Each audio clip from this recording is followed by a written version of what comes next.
Okey, sini saya nak tunjukkan produk kami juga yang kami buat. Teh bidara klasik. Masya Allah. Teh bidara klasik ni. Ni kami buat dah lama, 2006 ke 2005 kan.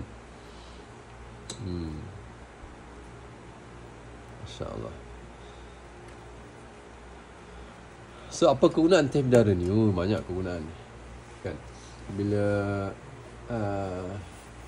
food poisoning buang air besar, kerap, cerit-berit lah, diarrhea atau muntah-muntah, salah makan lah kan, makan benda yang rosak ke, basi ke kan, atau makanan yang tercemar dengan bahan-bahan yang toksik, kimia ke kan.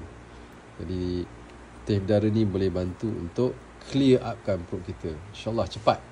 Dia kena cerit-berit kan, sakit perut bermulas, minum bagi dia clear. Tapi sebelum minum teh bidara ni, minum air garam dululah. Madu ke air garam, ataupun dalam teh bidara tu ubah air garam sikit secubit, dan juga madu ataupun gula perak organik, bagi dia balance lah kan, untuk orang yang mengalami cerit-berit, diarrhea semualah, muntah-muntah kan. So ni bagus untuk masalah food poisoning sebenarnya. Masya Allah. Angin-angin, gastric, GERD kan, dia sangat bagus gastric, GERD. Tapi dia tak digalakkan makan hari. Kita ambil dia seminggu sekali, 2 kali, atau the most 3 kali seminggu lah kan. 3 hari 3 kali, bukan sehari sekali je. Dalam seminggu 3 kali maksimum kan.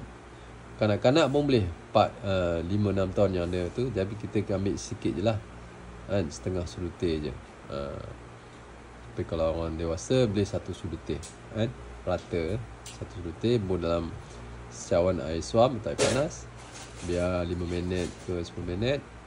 Boleh campur madu ataupun gula perak organik, kacau dan minum lah kan. Right.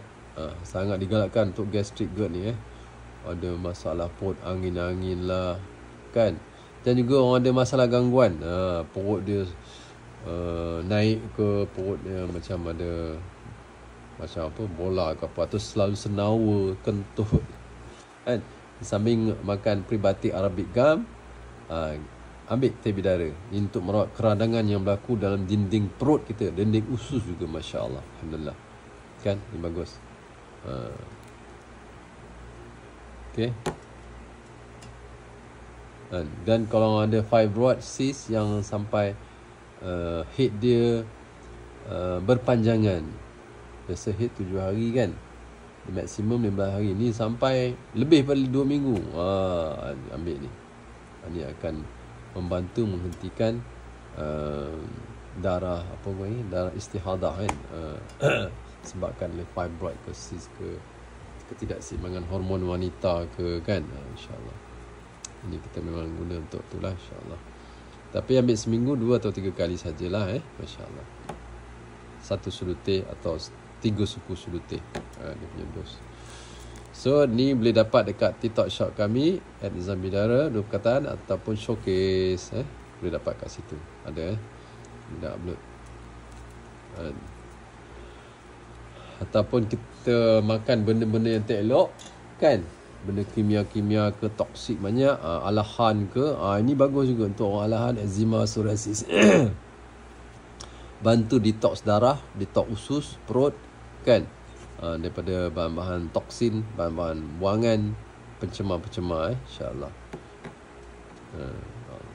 Dan dia bantu mengawal paras gula dalam darah juga, orang diabetes yang teruk, boleh bagi seminggu sekali 2 kali, untuk push further down. Lepas tu dia makanlah dia punya herba ke, ataupun makanan berfungsi yang untuk mengawal paras gula dalam darah, ataupun makan ubat dia lah kan.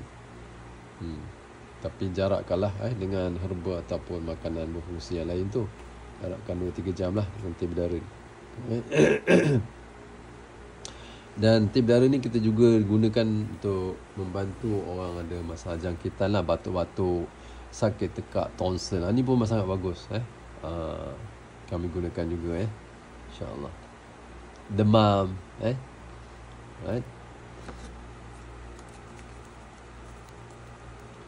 Buasir untuk mengecutkan, sebab Daun bidara ni bersifat mengecut, mengecut, insyaAllah. Dia rasa sedap, dia rasa macam jintan manis. Jadi jintan manis sikit. Tebus jintan manis lah, untuk bagi dia rasa sedap. Bau harum daun bidara campur jintan manis, sedap, memang sedap. InsyaAllah. Allahu'alam.